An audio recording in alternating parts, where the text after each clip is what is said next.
Here is Game of Thrones Season 1, Episode 5, The Wolf and the Lion. Cool title for what the theme of this episode is all about. The Lannisters get the best out of the Starks because they are more conniving.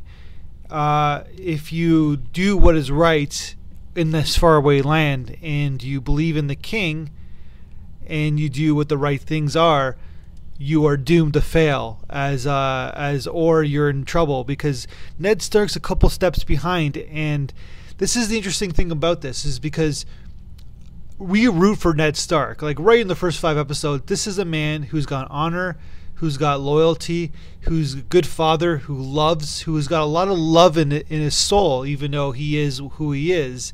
And this is a man that we root for, and this is the man that we want to follow. But he knows too much, and he needs to know the truth, and that's the problem sometimes with people. The noble ones, the honest ones, need to know the truth, and the ones who are a little bit conniving need to dispose of the people who have the truth. He doesn't want to go to war either. So there's all this kind of parallels to today's time. It's like Ned Stark is the liberal of Game of Thrones, and the Lannisters are the conservatives. I'm sorry if you're conservative. You know, you're not that evil. I apologize. It's not that black and white. I'm just basically saying in basic terms where Ned Stark is a soldier, but you go to war for the right reasons. And just because these two other battles are in war doesn't mean that they have to stick their nose in it and kind of like make the conflict like the king wants. Doesn't remind you of the United States and other country conflicts where they want to dip their toes in the waters because supposedly they're worried about like the harmony of the earth, but really there's always a financial reason, and that's what the kings are. There's a financial reason they dip his toes in the waters, and Ned doesn't want to do that.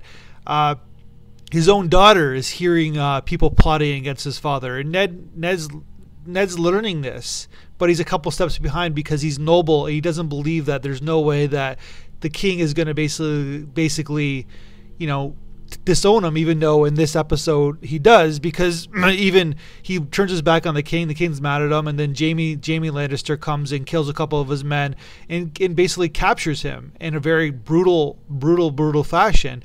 And you think this is the end of Ned Stark, but there's no way it could be.